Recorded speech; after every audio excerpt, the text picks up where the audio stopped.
Hey, it's Chronologically Gaming, the only channel that's perpetually retro because we're playing every video game in order of release. We just started the summer of 1982, and here are the hottest new releases. We last played Adventure in Serenia on the IBM PC, which is pretty much just Wizard and the Princess for the first time here on MS-DOS. Let's press forward and see our next game. If you thought adventure games were gone, you were dead wrong. We're going to England, and this is Adventure Quest on the BBC Micro. Let's take a look at Adventure Quest, starting with the box. Oh man, another one by Level 9, part of their Middle Earth series, the second of the Middle Earth series. And you can see on the front, this is the 32K BBC Model B. So if you shelled out enough pounds, then you got the high-end model. Let's flip it over on the back, and there's nothing on the back. There's only the front of the box that we have for Adventure Quest. It's almost the most generic title you could think of. It's an adventure and it's a quest. Let's put it together in the title. It'll sell millions. Let's see what other artwork we have for Adventure Quest. Besides that, we also have the cassette tape we're going to pop in. 1200 baud. Need to have one of those. And then just an example of the screenshot. And for other versions, we have a few different ways we can boot it up, but we're going to try our darndest to make sure it doesn't crash. Here is Adventure Quest, the beginning of June 1982 by Level 9 Computing. It's time to put your adventurer's hats on, and if it's in England, it's going to be probably really difficult. All the complexity of text adventure games. Welcome to Adventure Quest from Level 9. Enter English phrases without punctuation to play, and find and defeat the Demon Lord Agaliarept. Oh gosh, if you say that 3 times fast, I think you summoned the Demon Lord if you want to win. You are at the end of a road from the north outside a small brick building. A river flows south through a narrow valley and there is dense woodland all around. What next? Yes, classic adventure game. There you go. I hope not after what we saw on the front of the box. Okay, so now we want to go in the building.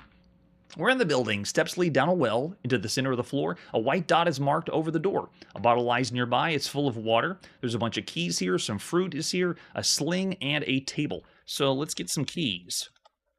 What is next? One thing I want to point out is look at the resolution of the BBC Micro. This is very nice. Too bad it's being used on another text adventure game. It feels like the power is not which we should be playing right now. Let's also get the whole table. Can we get that? Yeah. There we go. After we get the table, let's get out of here just by typing out. We're now at the end of a road from the north, outside a small brick building. A river flows south through a narrow valley, and there's a dense woodland all around. Is everyone writing their maps down like you would have done in 1982? And now let's go south. We're in a narrow north-south valley through the forest. A small stream clogged by dead vegetation seeps sluggishly south. A miasma of decay pervades the scene. This is obviously going to take a lot of elements from Middle-earth, Lord of the Rings, lore, and so forth, which is kind of fitting that we're in England playing this kind of game. This is the second in the series that still kind of takes the colossal cave motif. This one, there's a lot more liberties and branches out and does a few things more unique, almost like Zork, going way beyond what you would think for a text adventure game. All right, so let's go south again. We're in the north-south valley. A small stream flows from the north and seeps away into the swampy ground. What's next? Let's go south again. You're in a 20-foot deep depression in the floor of a steep valley. The remains of an iron grate can just be made out, set into the ground, but it is blocked by concrete and is rusted away. What now? Go west. We are lost in the forest. Man, we seem to be lost in the forest quite a bit here on the show. Let's go south again. We are still lost in the forest. So we've already entered the maze, and you would have to work your way out by drawing that map that everyone's doing right now, right? All right, so let's go south again. We are lost in the forest beside a huge oak tree with branches resting on the ground. Okay, so let's drop our table. Use this as kind of a breadcrumb, and then let's go up the tree. We're carrying too much to climb up. Okay, drop the, what was the other thing? Keys, right? There we go. Now that we're light, we can climb up, right? Yeah, we're sitting on a gnarled tree branch, which is half split from its parent trunk, resting on the ground. A silver ball is here. Nice. Let's get the ball. And after we get the ball, let's climb down. Oh, very nice. Interface doesn't have to type the whole word. D works great.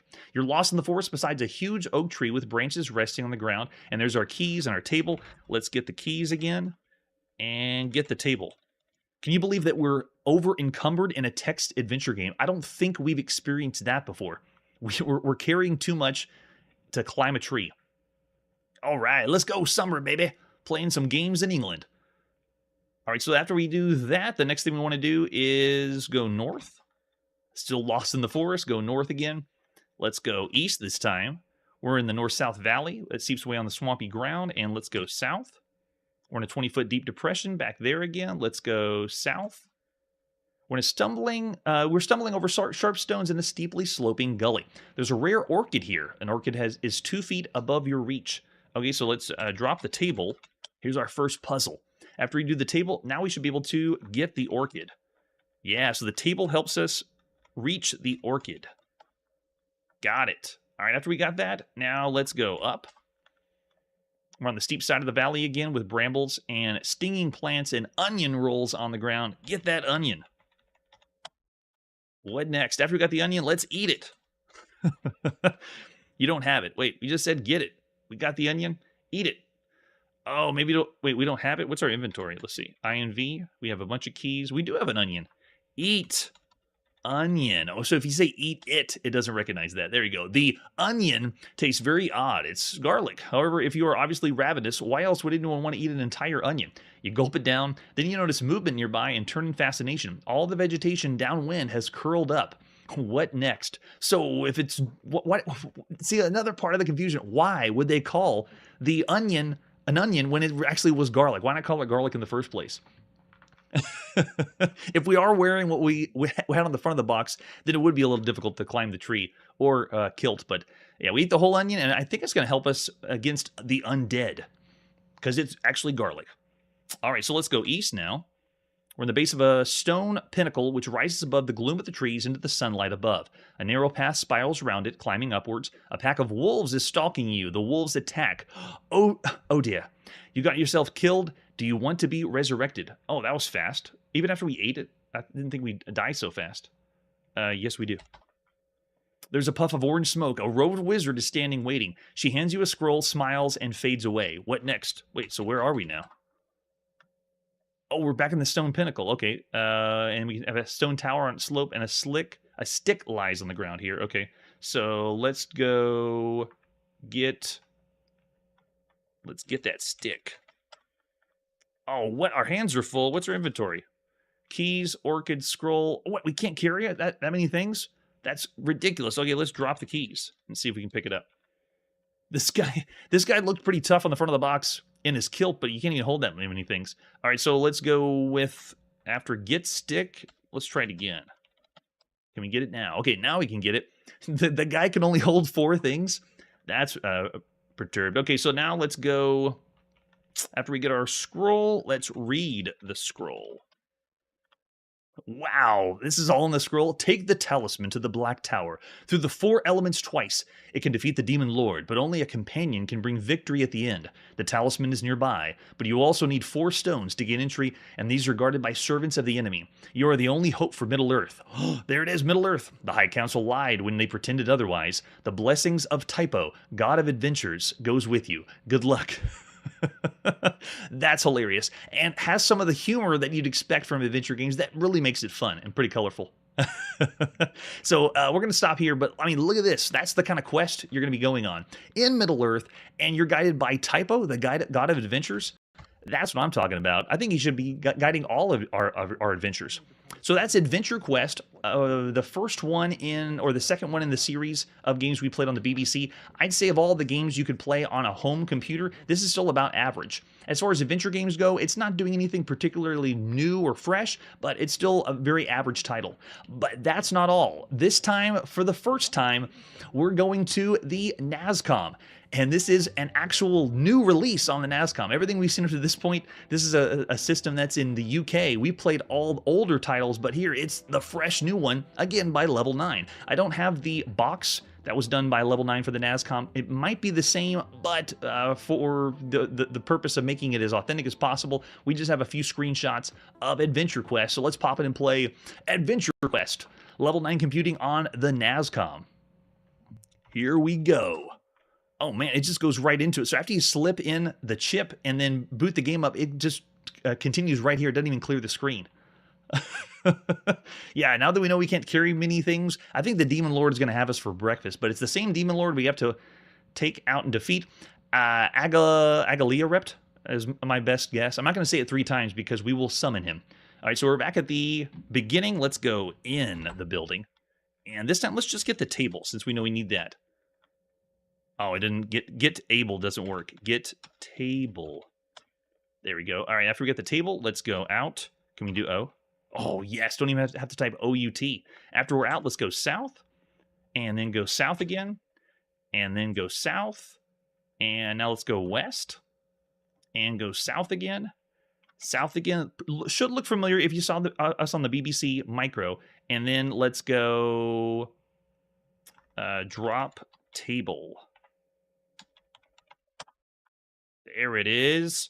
Okay, so now, after we drop the table, then we want to go up that tree. Climbed it up there. Get the ball. After we got the ball, go ahead and climb back down. And now let's pick up our table. Make sure you don't carry too many items. If you first go in the room and see all the items, I'm used to adventure games. You pick up everything. If it's not nailed down, get it up. You want it all in your inventory. But so this is a little backwards. All right, so after we got that, then the next thing we need to do is go north. Still lost in the forest. Go north again. Let's go east. Go south. And south.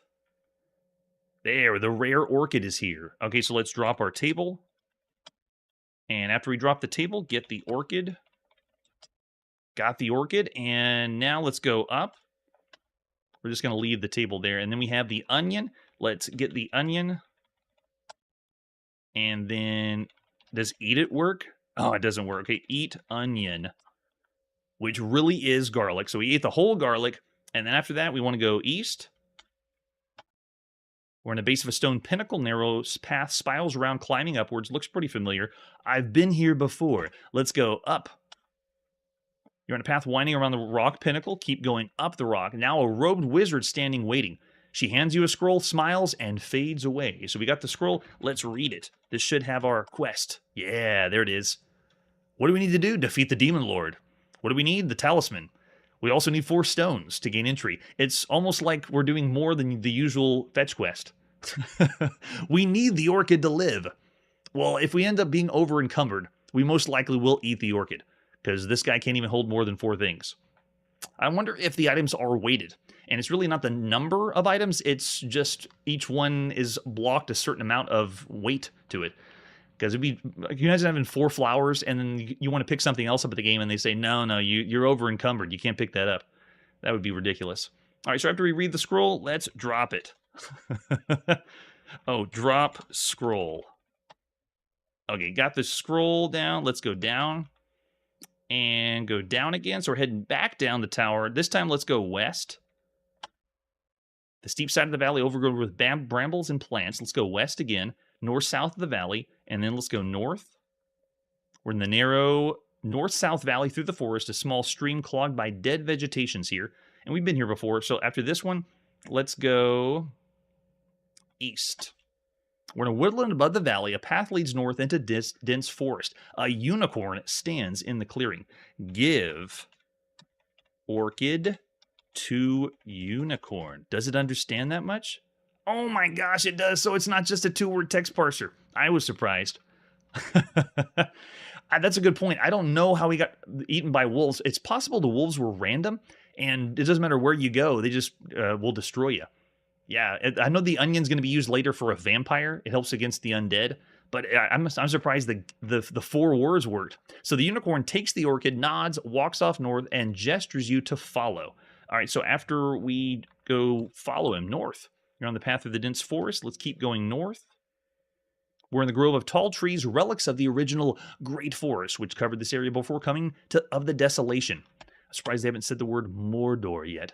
You're in a small woodland clearing carpeted with buttercups and sweet grasses. An ancient medallion lies on the ground. Panpipes lie on the ground too. We should get what we need only. No extra things. This guy can't carry too much. So let's go and pick up the medallion.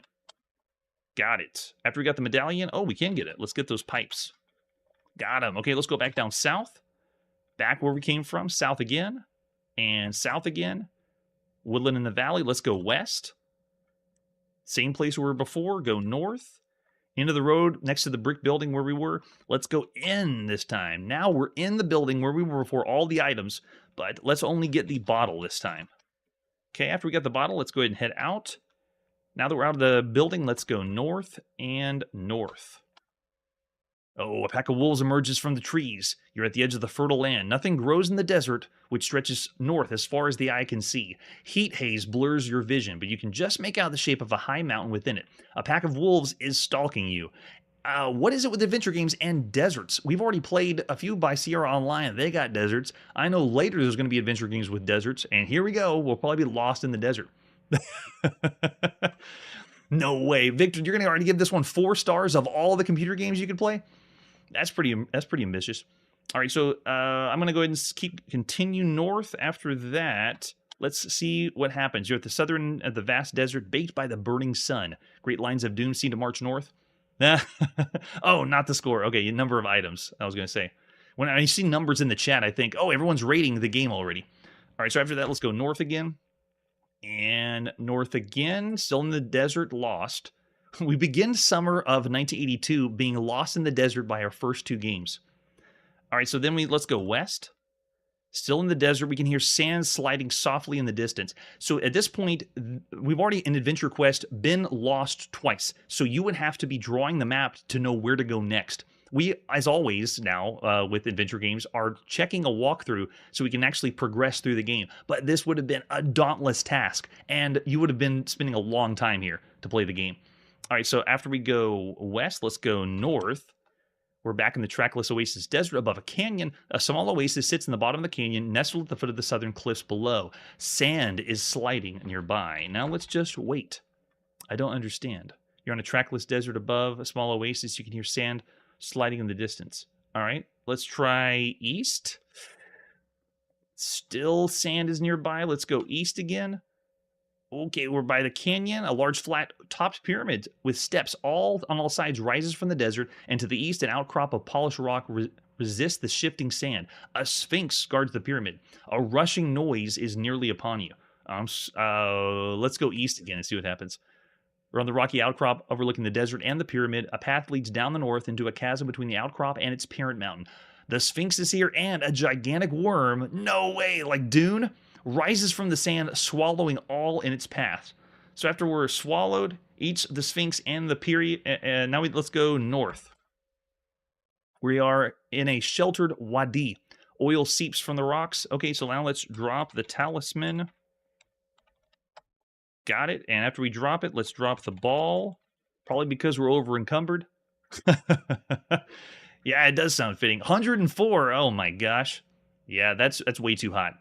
That is how the summer's going right now.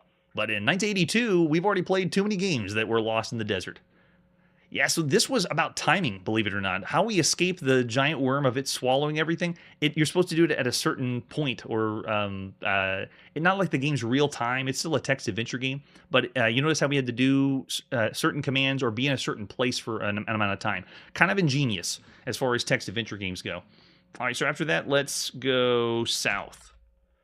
We're in the rocky outcrop overlooking the desert and the pyramid, and we're next to the parent mountain, so let's go west. We're in the trackless desert south of the canyon, large flat-top pyramid with steps all sides. Okay, so now let's go west. And we're making our way around a specific way to avoid the worm.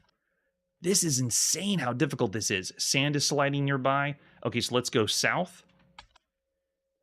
Rushing noise is nearly upon us. Okay, so let's wait. I don't understand. Sand is sliding nearby. Okay, let's go east. Rushing noise happens, so we do it again. We wait. Oh, we're getting very thirsty. Not so good. Okay, so let's go south. Rushing noise. So the rushing noise is the worm, so let's wait again. Wow, how would you know to do that? That's crazy. That whenever you see the words that the worm's going to be coming, you would have had to die so many times to get this, and I bet you did. Back whenever you played these, you died so much, and there's tons of saving that was going on. Yeah, right? After a certain number of turns, possibly. That's a good point. I don't know for sure. All right, so after we do that, let's go south. Okay, rushing noise. Let's see if we go south again. Okay, it makes the shape of a mountain. Let's keep going south. road north of a building, go south again. Now we're at the edge of a road outside a small brick building. And so let's go in. Now we're in this back of the where we were in the beginning. And now, so the way this game is playing out, again, kind of similar to Colossal Cave. There's a building with items inside, and you have to pick them up at certain times because you can't carry that much. This guy didn't bring a backpack out on his quest. And we're now coming back, and now we're going to pick up a different item that's going to help us in the next part of the game. But there you go. That's a quick taste of Adventure Quest. Whether you're playing on the BBC or the NASCOM, I still say of all the computer games you could play at the time, it's a fairly average affair. If you think of every game on all computers, it's pretty typical for 1982. And with that, let's press forward and see our next game. We'll be back after this commercial break. The newest console in town.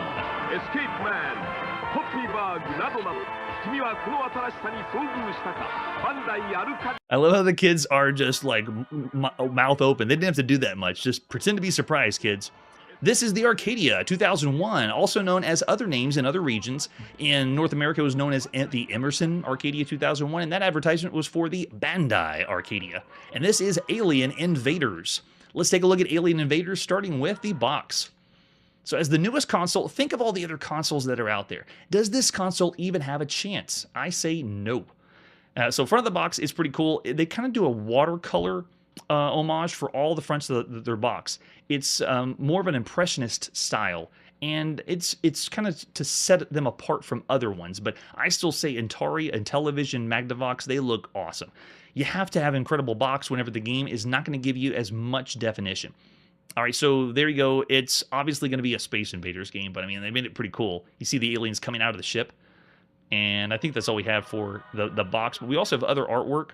Besides that, we also have a reconstructed back of the box telling us it's a Space Invaders clone and some screenshots, but it's not legit. We also have the cartridge, and if you flip the cartridge over on the back, it tells you that this is a one-player game only. So we're playing Space Invaders, and there's no one else that can join us. The object is to destroy invaders descending on your city. You have 6 missiles, 5 minutes to play. The game speeds up as time goes on. You can fire from the left or right side. It's joystick or disc control, and you can hide behind castles, which is the guards that you had for Space Invaders. It says exciting sound effects and color and fun for the whole family. All right, let's take a look at the manual for Alien Invaders on the Arcadia 2001. The name Arcadia was meant to make you think we're playing something arcade at home, but it still didn't give the experience of other ones we've seen. I'd akin it to the Bally Astrocade. It's similar with that kind of marketing. All right, so for the manual, let's see. Make sure we turn the power up before you plug the cartridge in. Got to get that down. Object of the game is you have 6 missile launchers under attack by 70 invaders launched by their motherships. Object is to shoot them all down, so just shoot everybody. You got 5 minutes of accelerated computer time showing. The showing time is around 3 minutes to accomplish the task. At the end of the game, your score will appear at the top of the screen. It'll remain in memory as high score as long as someone beats it. Nice, so it actually saves it in memory. This game can be played to as many consecutive players as desired. And then whenever the start button is used or power is turned off. In order to erase the high score, you reset or power off so it's like just keep the game going to play, I guess, or keep the high score. Insert that cartridge. Do not use force on the cartridge. Power it on, and then how do you play? So this has 2 controllers for it, but all you're doing is using the left-hand controller, moving left and right, and then dropping a missile, and then it looks like you can use the right side to depress the button to fire. And then the invaders will move back and forth. You can use the disc at the bottom, very akin to the Intellivision, to move left and right. And then it explains how to shoot in the game. And of course, it's 1982. What's the score? What do we get for killing all those invaders? And then the game ends when all missile launchers have been destroyed or time runs out. And you can play another game. Notice that there is no game modes. And that is a big shame when we think of Space Invader clones. So here we go. In the beginning of June 1982, we got Alien Invaders by Emerson, developed by UA Limited. Nice touch. Doing a 2001 Space Odyssey for the opening here.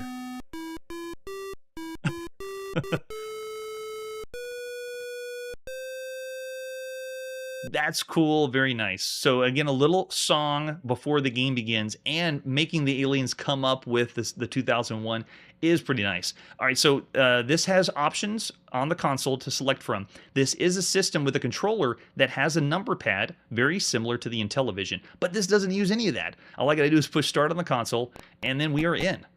So I'm moving left, right, and fire, and it's Space Invaders. Another Space Invaders, almost bare bones. It's got bright colors, but I can still only shoot one at a time.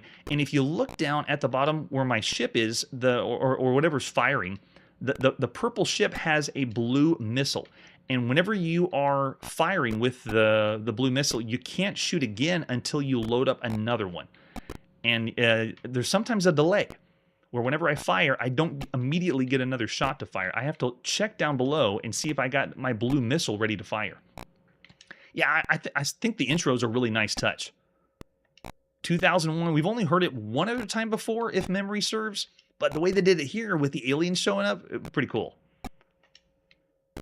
Other than that, though, it's pretty much Space Invaders. Notice we don't have a lot of cool thumping heartbeat sounds. It's just a little bit of sound effects. It almost feels like we're playing on the Apple II with not giving us tons and tons of sound while we're playing the game. But it responds well and plays well for Space Invaders. Oh, nice. We get an explosion animation. That's cool.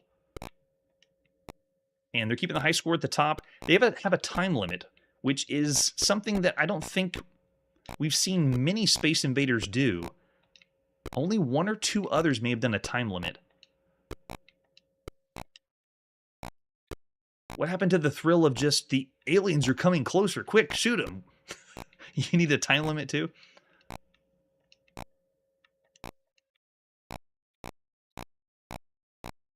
Let's see if we can get... Oh, he got in my way. This guy's coming down to the barrier. Let's take out that UFO. Oh, missed him. Oh, and if you die, the missile cancels out. It didn't continue to the top of the screen after I went out.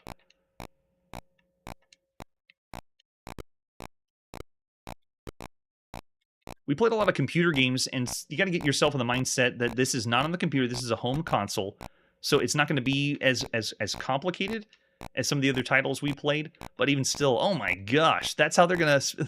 They purposely sped them up way too fast. Oh, cool. And when you blow up the UFO, it gives you the animation for it. Look at this. I think they're skipping one frame at a time as they move closer and closer. Oh, and we also have the... It's heating up. Oh, and I think that was our last life. Oh, on the building. Yeah, that's a good point. Little nuances. I love them. Yeah, this is... They're being generous, at least giving me some lives. How many buildings do I got left? So this is the last one. The tile-based way this is programmed is... It just feels a little awkward right now at this point. It's not as smooth as other Space Invader games we played on other systems. But for the time, this is still not anything that's going to push the console beyond what Atari's already done and Intellivision's done. At this point, when you make a console, you have to do Space Invaders. It just comes with it.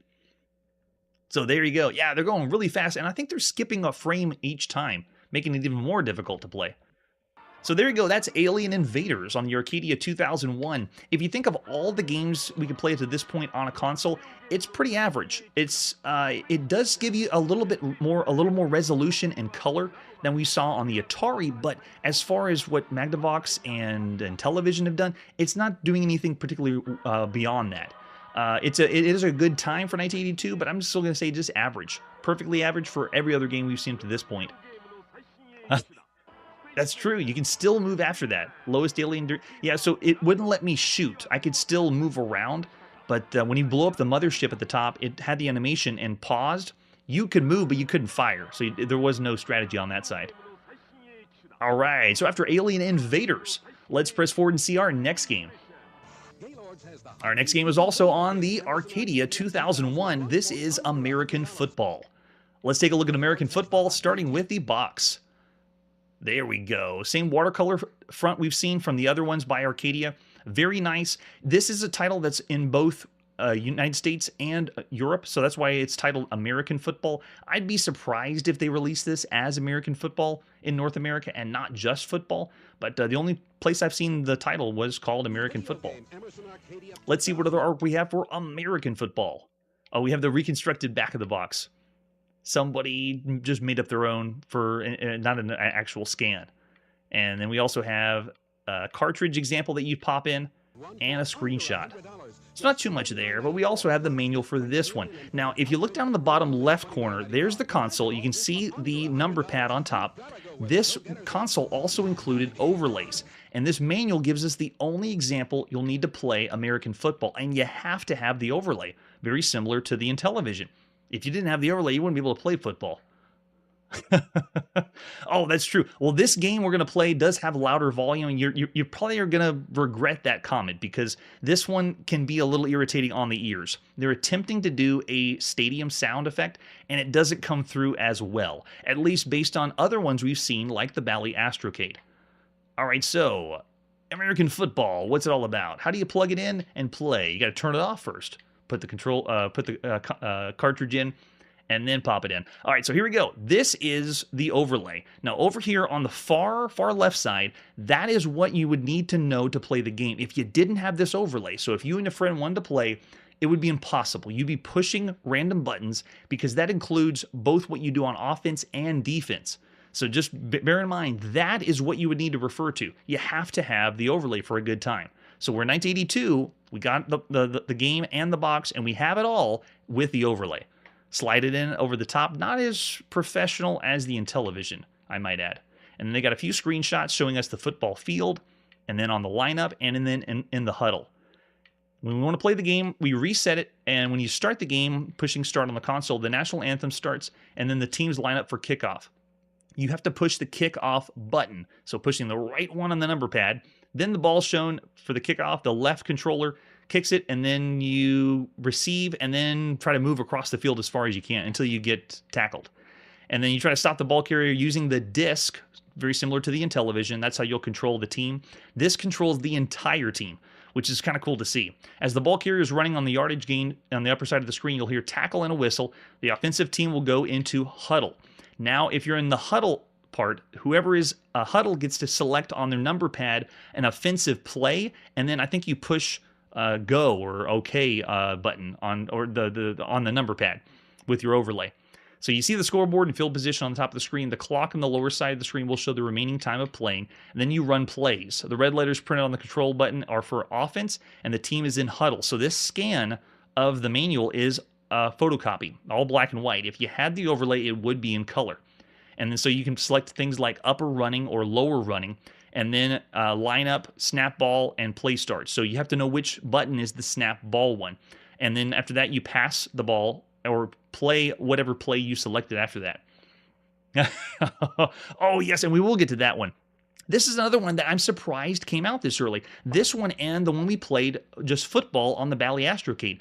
There is so much detail for how to play football. It's not as simple as like the example of on the C64. All right, so after that, you try to steer him for the touchdown, and the defensive team's trying to stop him pressing the desired group of men and steering with the disc. So if you're on defense, you hold down buttons on the number pad, and when you hold that down, it selects certain players, and you can move one at a time if you want, or everybody. Very intuitive. So defensive controller, it shows you what to do. You hold down one key at a time, and it can be depressed to make one player move or everybody move. And this tells you about all the passing plays you can do on the offense, and then how to defend against passing plays. Lots of interesting gameplay if you're a fan of football in North America. And then you can go for a field goal attempt if you push the field goal button on your numpad, and there's the score for football and the other rules of how to play. So it is complicating, and it's very, very similar to what we saw on the Bally Astro. Well, I'd say even more complicated than Bally Astrocade, around what the Intellivision did. All right, so you ready? Let's play some American football. The beginning of June 1982, developed by UA Limited on the Emerson Arcadia, 2001. There you go. Everyone, hand on your heart. It's the national anthem. The shortened version of the national anthem. Because we got football to play. It's time for some football. There we go. Okay, so this is being controlled on the number pad or your controller and the disc. Now, the background noise, let me know if it gets too grating on you, because this is meant to be the crowd or the audience. I played this on other emulators, and the sound of the audience sounds a little bit better, but it's not as good as the Bally Astrocade. All right, so let's go ahead and do kickoff. So you push the button, and now I'm going to just pause here. If you have two controllers plugged in, which I do, if you are on the offense running the ball, this is us moving the disc. So after you catch the ball, you are controlling the entire team. And then on the defense, trying to stop everyone, again, you move the disc, everybody moves. If you want to hold down a certain button for a certain player, you can only move one of them at a time if you want to. But essentially, let's just go. Try to run the ball in, and then you want to block, and there, they got him. So as soon as you touch him, you got the tackle. And now that you're on the tackle, now the team's going to huddle up and select the play that they would want to. If you wanted to do a certain pass or a certain play, you'd enter that in. And let's do this one. There. And then go for a kick. Bingo. And you can see it still moves everybody at the same time. So I did a really dumb play. I just said, let's punt the ball instead of trying to run the play. But then we switch sides, and you can see you can keep going. And whenever you go past the barrier, then it scrolls to the end. But the scroll's a little bit choppy. Tackle is down. All right, so now we're on the first player gets to select their play, and let's go with this one. After you select the play you want, then you execute it. All this is done on the number pad. You can see I just threw it back, and now I'm running to another side of the field. And we got the touchdown. And all you could tell was at the top of the screen that it was the goal to play after that. All right, so let's go ahead and kick off. And again, start over from the side. It's a little trickier to play whenever you have to have two people at the same time. But if you weren't playing two at the same time and you had a buddy to play with, this would be a very good game of football. I still give the tip of the hat as the best football game we've ever played to the Bally Astrocade one, because it was 4 players simultaneous and had just a little bit more playability. As far as options, though, this one has a lot more plays that you can do besides that version, but it is only 2-player. So, yeah, right? So lifelike. The top-down view of the field, though, and being able to control so many people is a nice touch. Okay, so let's go this time for another one. So I'm selecting again the play, and then going to snap the ball. Go, go, go. And then start making my way down the field. Since you're putting in the play on your controller, the overlay helps you make the decision, and you won't let the other person know. This is where I would say it fails. This is the scrolling of me running down the field. The other players do not scroll. They stay in the same place. So as I'm running as the other team seems to be staying there instead of scrolling off the side, most likely for limitations of the hardware. All right, so then after that, let's go ahead and do another kickoff. And then we switch sides. Go, go, go. And run him down and get him. Got the tackle. All right, so there you go. The last thing I want to show you is a field goal. If I can remember the field goal button. Or maybe it's here. Oh, wrong play. So the other thing you can do is a field goal, which will give you a behind the view of where you want to kick, and then you have to align and make the kick happen. So it does give you lots of options, and it is a very well-done football game for the time. I'm going to say of all the home console games you could play, this is an above-average title. Of course, you got to be a sports fan and a football fan, but if this is what you had, it's pretty well done on the Arcadia. So 3.5 stars for American football. Not to be confused with how the rest of the world says football. All right, and after that, let's see what our next game is. Here we go on the Atari home computer. This is Android Attack. Let's take a look at Android Attack, starting with the artwork. This is the advertisement for Pretzelland software. And there at the top is Android Attack. Fight your way through levels of deadly Android guards to save the runaway nuclear reactor, then try to save yourself. This has no relation, to my knowledge, of the one we played on the Coco. This is for Atari, a totally different software company and a totally different different game. So there you go, Android attack. Nuclear reactor in our top secret installation has malfunctioned and is in danger of melting down. You've been chosen to go in and manually release the cooling water. Now only one problem remains. There isn't time to deactivate the security androids guarding the unmanned installation. Darn, they always forget to turn off the security androids. You'll have to fight your way in, release the water, escape before the entire underground laboratory fills with water. If you survive this mission, we've got another for you. Only this time there are more levels to get through and androids are meaner. In other words, it just gets harder and harder. And there's an example of the screenshot. So no other information we can get for Android Attack. Let's pop it and play by John G. Wilson, Pretzel Land Software, the beginning of June 1982. Ooh, and the high score to date. They saved a certain high score on here. Interesting. You don't see that too often. Entering level 1.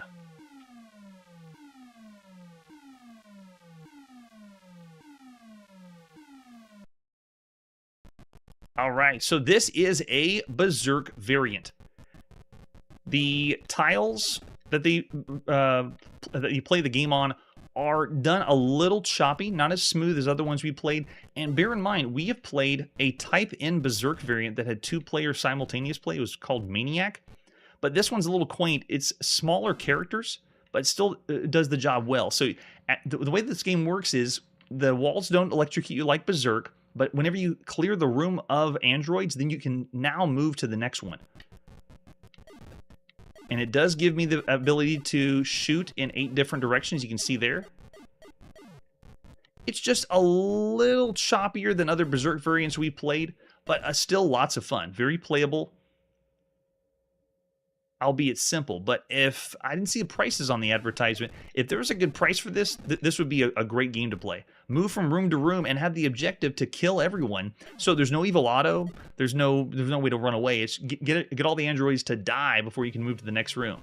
And there's the water reservoir, which means I think after we finish this one, we need to run the heck out of here, or we're gonna drown. Oh, that's true. If it was on cassette, yeah. Saving high scores is a bit of a pain. Yeah, I'm with you.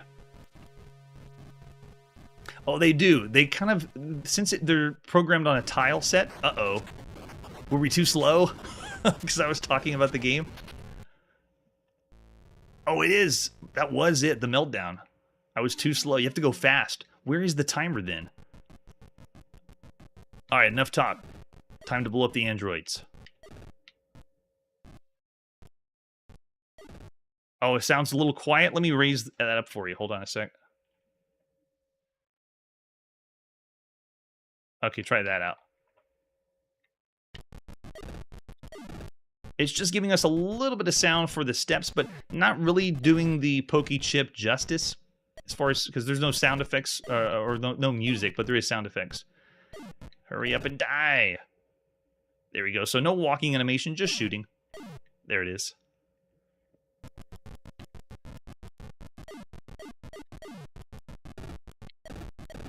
And now that I know, where's the time? Why did the meltdown happen? Because I don't see an indicator that we were too slow. We are having to move room to room. I'm going to check again. I don't see it here. There we go. All right, we killed everybody. Now what? Do we blow up this? Oh, yeah, so you shoot the... Oh, so cool! You shoot the wall, and the water starts to rise. So you got to make your way up. And now the water's rising, and the androids just came back, and you gotta shoot them to come through. Doesn't make sense, but cool. Look at that. Cool idea. Nice. I've never heard of this one. The concept's really well done. The gameplay is a little jerky, but I'll forgive it for the time. It's still really fun. Look at that. Oh, so cool. Hurry up. Meet your doom. Nice. And if this is the first level, they're going to do what most games do. Just repeat and then make it a little bit more difficult. Nice, we got it. Keep going. And it speeds it up whenever you clear them away. Yes, so there's level 1. Now we work on level 2 after that. Yeah, I like it. Yeah, think of all the computer games we played up to this point. While it doesn't have as smooth a programming than other games we've seen, still really, really fun. For some reason, it feels like because of... Oh, they're shooting now. Oh, whoa. Okay, I'm dying really fast. The other androids we were... Yeah, the other androids we were fighting. Oh my gosh. We're not shooting, and now these are. And it looks like because they're shooting, they're giving them range. Yeah, the bullets only go so far, which is a nice touch. It looks like mine go all the way across. No, mine stop at a certain point too. Yeah, so first time we've ever seen this for a Berserk-style game. Very cool. So your laser shot goes farther than the androids. So if you back yourself up, they won't be able to shoot you, but you can shoot them. Like this one down here. There we go. He could fire off a shot, but he wouldn't be able to hit me. So I'm gonna see if I can lure some of these guys out. So this is kind of a tough call. We played a game called Marauder that had a Defender style or a Berserk style part of the game, but it included you couldn't see through walls. You had to walk around the corner before you could see past it, and that was a cool mechanic. But this idea of having to escape the reactor is, I don't know if I could say which one's better than the other. Yeah, the tension. So when I said the game feels a little slower, it actually works well because, like for right now, here's my character moving around. As if I just wiggle the Atari VCS joystick, if you take too long, I think that's the evil auto. The whole thing just does a meltdown if you die. But if you wiggle the joystick, all he does is aim around. So you don't get immediate movement until you hold and persist in that direction a little bit longer. So that kind of hesitation, though, makes it a little bit more frantic. Very cool. So that's Android Attack. That's, I would say, an above-average title. Of all the games you could play up to this point, I'm going to go with this is a 3.5-star game. Really, really fun. Android Attack. A different way for Berserk. Oh, yeah, choppy, but yeah, the game elements make up for it, definitely. All right, and with that, let's press forward and see our next game. Here we go on the Commodore VIC-20. This is Ant Raiders. Let's take a look at Ant Raiders, starting with the box. This one is one of the most boring boxes we've seen for the unexpanded VIC-20. We're all business here. An example of the screenshot. No manual, so let's pop it and play Ant Raiders by Stuart Hall of PR Software. The beginning of June, 1982. There we go. Do we want keyboard or do we want joystick? We got the joystick in. Let's go. Good hunting.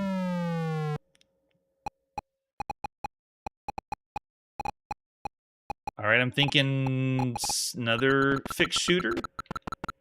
Oh, it's Centipede. It's a Centipede variant. I should have known. Ant, bugs, Centipede. Okay, so this one is another one programmed on the VIC-20 tile base, but this is one of the slowest titles we've ever seen. Look how slow the Centipede is moving. To be fair, though, it is on the unexpanded VIC-20, so an impressive feat to get it to run, but we've seen better, programmed better, and most likely this has got to be basic. The way that it's running, this couldn't have been machine language.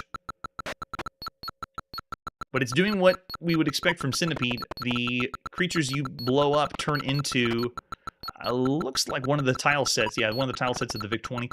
The shots, though, we're shooting the pound symbol. Now we call it the hash symbol. That's the bullet. So it's the entire game, I believe, is character-based. There is no official graphics. Yeah, even the O's on the screen, I'm pretty sure that's part of the character set of the VIC-20. Yeah, this has to be in basic. It's so slow. This almost feels like it was a passion project that someone put together just for fun. Hashtag slow. Yes, I'm with you there. Yeah, I won't go any further. Ant Raiders seems like something fun that someone put together to see what would happen. I'm going to say of all the games you can play on the home computer, it's bad. It is playable, though, considering the other ones we've seen. I'm going to go 2 stars. It's not to the point that you would throw it in the trash or anything like that, but it is a bad title. We'll go 2 stars for Ant Raiders. I had high hopes for another Centipede game. We still haven't seen Centipede yet on the Atari home computer, but we will soon. All right, and with that, let's press forward and see our next game. This one is a big one. This is the arcade machine on the Apple II. We read about this in Softline magazine, and here it is for the first time by Broderbund. Let's take a look at the box for the arcade machine. Create your own arcade games, no programming knowledge necessary. By Chris Jokumsen, Doug Carlston, and Louis Ewens. Also for Atari. And this one we're going to be playing on is the Apple version first. You can use the arcade machine to develop your own arcade games with features like this: drawing shapes, making a move, create dramatic explosions, and more. It is a design your own arcade game, believe it or not. Yes! So much fun. All right, this is the 5 1/4 floppy disk we're going to be popping in our Apple II. An example of the screenshot, I think that's the base game. Now, what you really need to play this is the manual. So the manual explains how this works and how you can design your own games. The Arcade Machine by Broderbund. All right, so I'm really excited to show you this one. It's another level of evolution of making your own or designing your own games. This one is very in-depth and has a lot that you can do. Have you ever wished you could design and program your own fast-action arcade game, but been stopped because you don't have programming background? Are you too stupid, dummy, to program your own game? If you don't know how to program, it's okay. You can play the arcade machine and we'll guide you step by step the process of designing your own computer arcade game. Now, when they say computer arcade game, they mean Galaga, or I shouldn't go Galaga, Galaxian or Space Invaders. All right, so what do you do when you get to the main menu? This explains all the different things that you can adjust and change in the game. Yeah, right? I'm amazed at this. If I had this at the time, I would spend hours and hours wanting to change things up. So the main menu shows you all the things that you can switch out, and you can even just go and play a base game. So they have things that you can switch and change, like the shape creator. You type number 1, and then it shows all the different shapes or enemies and even your hero on the screen, and you can make design changes to it. You can even set the individual animation and change the animation of the enemies and do what they would want to do. So you can see here how to maneuver through the screen, and I'll show you whenever we get in the game. There's a lot of text because while it doesn't require a programming language, you do have to know all the commands on your Apple keyboard, what to type for them to work, because the only part that the joystick controls is the game itself.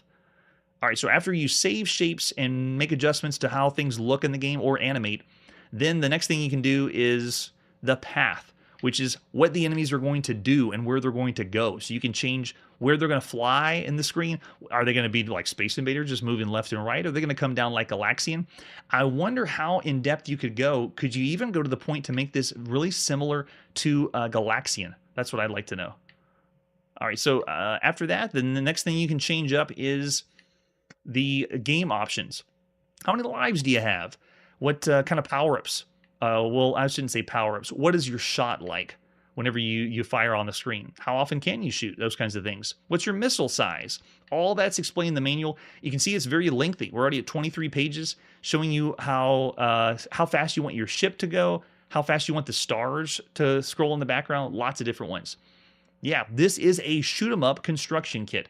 I would say this is the first of its kind. We've seen some build your own or changing maps or level editing, but this one's on a whole new level of what you can do in the game.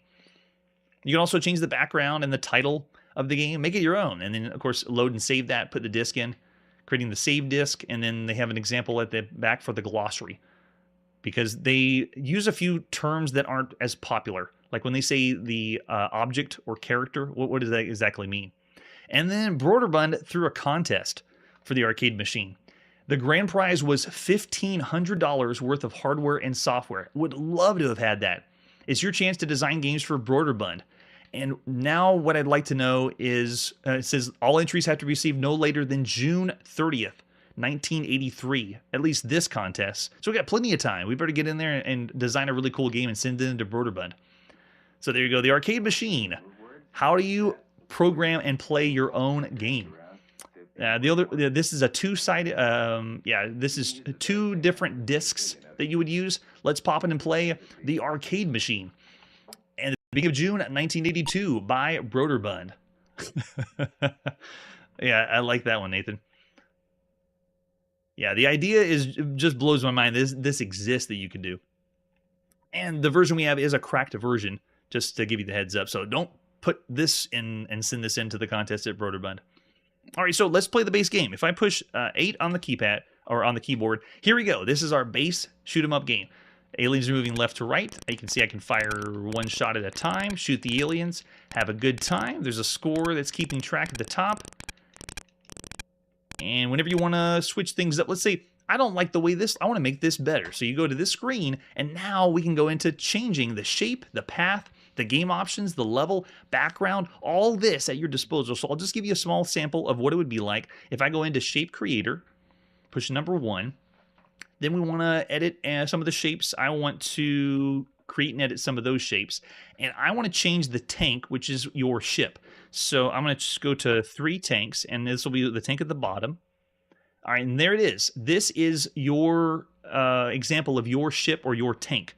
Now, if you wanted to animate this, it's giving you 7 different frames of animation. So if you wanted the ship to look like a bird and fly, you put the first frame as like wings up, and then frame 2 is a little bit lower, and then 3, 4. So you make the animation happen by drawing it in. And down here at the bottom, you are putting in pixel by pixel what it is. So if I wanted to adjust the way we look, I'm going to go 1, 2, 3, 4, 5, 6, 7. I want all of them to change. We're not going to animate anything here. And then I come down here on the bottom and you use the keys to adjust your ship. So I want to say, let's move and erase the pixels. And if you look at the top of the screen, it will save this to memory.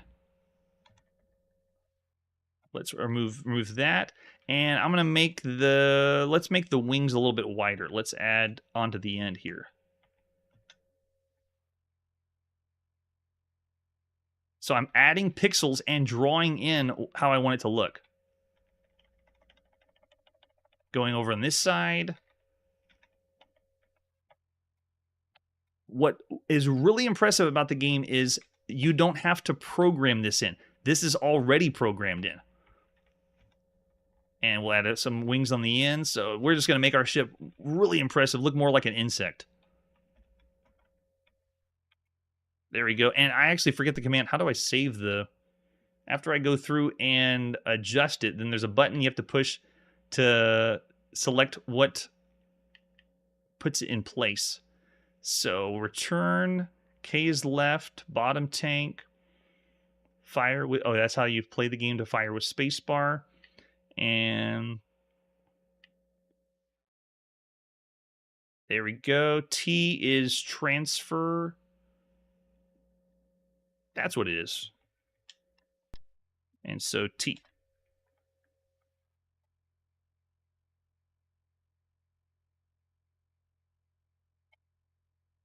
Transfer from 1 to 1. Oh, that's how you change the other one. Okay, so it's not that one. It's got to be a different one. There's a way to save and put it on the button to save exactly what you've edited. Path number, there's that one.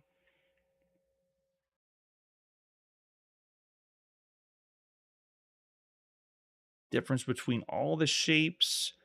W erases it from memory. Let's see. Switch to alternate color is C. F key is draw. D is erase. Unwanted dot. 9. Try typing E at the bottom is say erase. Okay, so that's how you erase with E. Rectangle is considered the image. However, we want to erase everything, type 9. You move the cursors with those keys. F to draw, D to erase any of the pixels. To draw a line, should appear at all 7 images, as well as the bottom. Move down a line or 2 and draw another one, and color it in. Try moving to the dot and pressing D, and then switch to an alternate color. You type C. Okay. Let's see. Enter. No, still didn't apply it. All right, let's try going back. Save it. Yes. Bottom. Yes. So if we go to tanks, bottom tanks. Oh, it didn't save the image. Now, whenever I did this in the preview, it was working correctly. So let's try it again. If I just go in now and do it, will it erase it?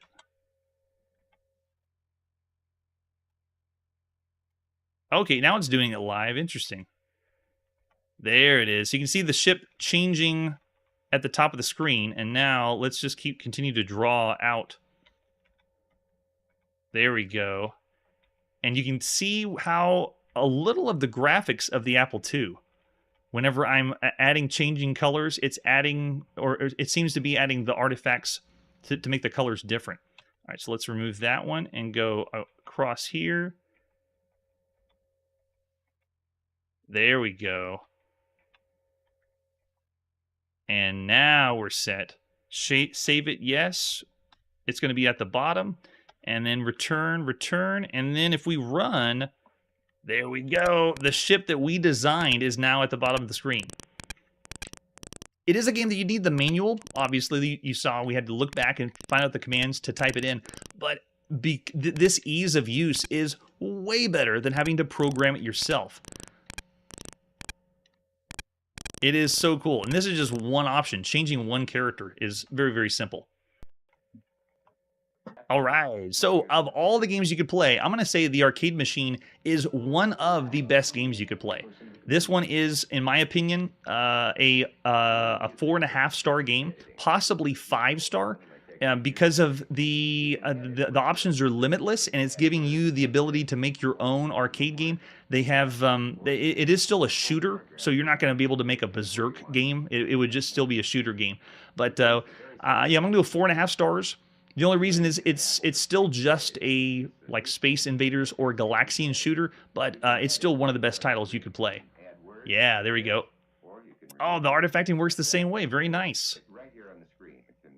All right, that's where we got to put our video game playing on pause this evening. If you could go back to 1982, how would you rate these games on our 5-star rating scale? That's it for today, and like I always say, if you got a 2-word text parser, that's all you need for unlimited possibilities.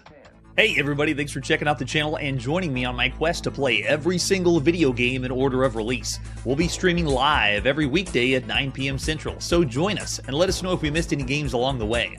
This video would not be possible without Launchbox, RetroArch, and MAME. Tell all your friends there's some crazy guy named Chronologically Gaming trying to play every single video game. We have links down below that'll send you to places like our Discord and Patreon, and one that says all the video games we've ever played. If you go there, it's a list of everything, and you can click right to the game you want to see. Chronologically Gaming is the name to look for. We are perpetually retro, and we will catch you next time.